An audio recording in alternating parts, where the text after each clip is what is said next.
सुकन्या और अदिति दोनों सौतेली बहनें थी। सुकन्या की मां आशा का उसके बचपन में ही देहांत हो गया था। उसके पिता मनोहर ने दूसरी शादी की और सुकन्या की सौतेली मां सरिता के घर में आ गई। सरिता ने आते ही पूरे घर को अपने कब्जे में कर लिया। वो हमेशा सुकन्या से पहले अपनी सगी बेटी अदिति पर ध्यान देती थी। मम्मी ये देखो मेरा नया सूट, शाम के फंक्शन में ये कैसा लगेगा? ये तो बहुत सुंदर लग रहा है, रानी लगेगी बिल्कुल मेरी बेटी। मम्मी वो सुकन्या को क्या दोगी पहनने के लिए? वो भी तो हमारे साथ शादी में जा रही है, पहन लेगी कुछ भी जो उसका मन होगा। मेरे पास इतने पैसे नहीं है कि मैं उसके लिए भी नया सूट खरीदूं। वैसे भी तुम्हारे पापा का अब इतना काम नहीं बचा। मेरे लिए तुम्हें नया सूट लेकर देना जरूरी था। बहुत लोग आएंगे वहाँ, क्या पता कोई तुम्हें अमीर घर का लड़का पसंद कर ले।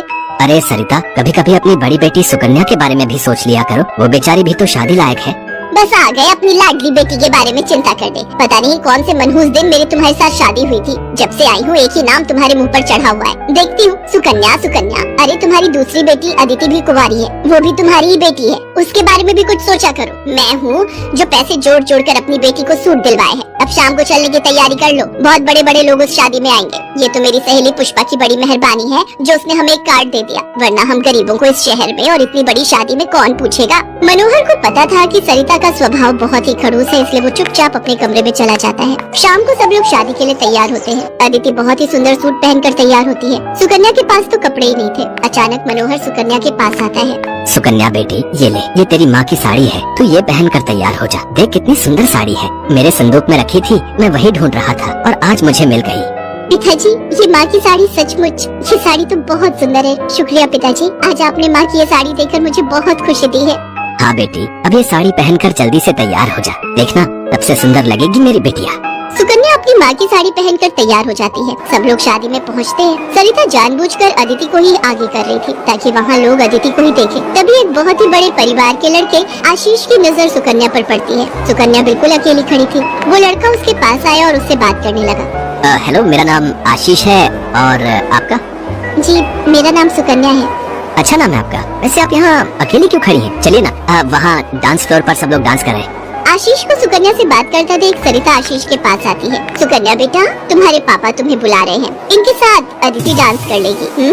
अब हाँ, क्यों नहीं, प्लीज। मनोहर ने तो सुकन्या को बुलाया ही नहीं था। ये सब तो सरिता की चाल थी। थोड़ी देर बाद सुकन्या फिर से खड़ी थी। अदिति आशीष के साथ डांस करने लगती है। आशीष अभी भी सुकन्या की तरफ ही देख रहा था। शायद उसे सुकन्या पसंद आने लगी थी। आशीष पूरी शादी में सुकन्या से बात करने की कोशिश करता रहा, पर बार बार सरिता अदिति को बीच में लाने लगी। पर आशीष के मन में तो कुछ और ही चल रहा था। एक दिन जब सुकन्या घर के काम कर रही थी तो अचानक मनोहर के साथ आशीष और उसके माता पिता आ जाते हैं। सरिता, जाकर जल्दी से चाय नाश्ते का इंतजाम करो। घनश्याम जी अपने बेटे आशीष का रिश्ता हमारी सुकन्या के लिए लेकर आए हैं। क्या सुकन्या के लिए आशीष का रिश्ता? ये कैसे हो सकता है? मनोहर की बात सुनकर सरिता चौंक जाती है। सुकन्या तो घर की झाड़ पोछ में मैले कुचैले कपड़ों में मानो ऐसी लग रही थी जैसे कीचड़ में कमल। वहीं अदिति सोफे पर आराम से बैठी थी। सब कुछ आशीष और उसके माता पिता के सामने था। सुकन्या बेटिया, जाओ जल्दी से तैयार हो जाओ। अदिति जाओ अपनी दीदी को तैयार कर दो।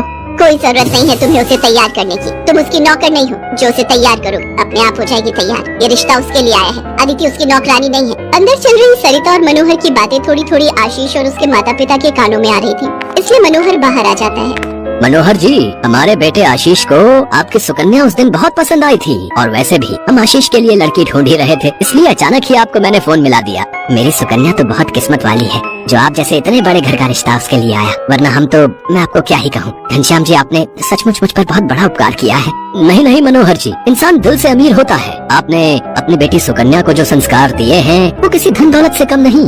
तभी सुकन्या चाय नाश्ता लेकर आ जाती है। सुकन्या का रिश्ता पक्का हो जाता है। भाई साहब, हमें आपकी सुकन्या बहुत पसंद है। हम तो जल्द से जल्द शादी करके सुकन्या को अपने घर की बहू बनाकर ले जाना चाहते हैं। बस आप शादी की तैयारियां कीजिए। आशीष के माता पिता के मुंह से ये बातें सुनकर मनोहर की खुशी का ठिकाना नहीं था। सुकन्या आज एक बहुत बड़े घर की बहू बनने जा रही थी। आशीष के माता पिता रिश्ता पक्का करके चले जाते हैं। कुछ दिनों बाद सुकन्या की शादी की तारीख निकल आती है। सरिता, मैं देख रहा हूँ जब से सुकन्या की शादी पक्की हुई है तुमने सुकन्या से बात तक करना छोड़ दिया है। ये ठीक नहीं। तुम अपनी बेटी की शादी करो, मैं इस शादी में कोई हाथ नहीं लगाऊंगी। ये रिश्ता मेरी बेटी के लिए था। मैं चाहती थी आशीष के साथ अपनी बेटी का रिश्ता करना, पर तुम्हारी उस सुकन्या ने सब काम खराब कर दिया। ये तुम गलत कह रही हो सरिता। सुकन्या के लिए आशीष के माता पिता खुद से रिश्ता लेकर आए हैं। तुम्हें तो खुश होना चाहिए। तुम क्यों सौतेलापन सुकन्या के साथ रख रही हो? तुम्हें तो उसकी सगी माँ बनकर उसे विदा करना चाहिए। मैं इसलिए तुम्हें उसकी माँ बनाकर लाया था, वरना क्या? कहो तो मैं अभी ये घर छोड़कर चली जाती हूँ। बोलो। मनोहर की बात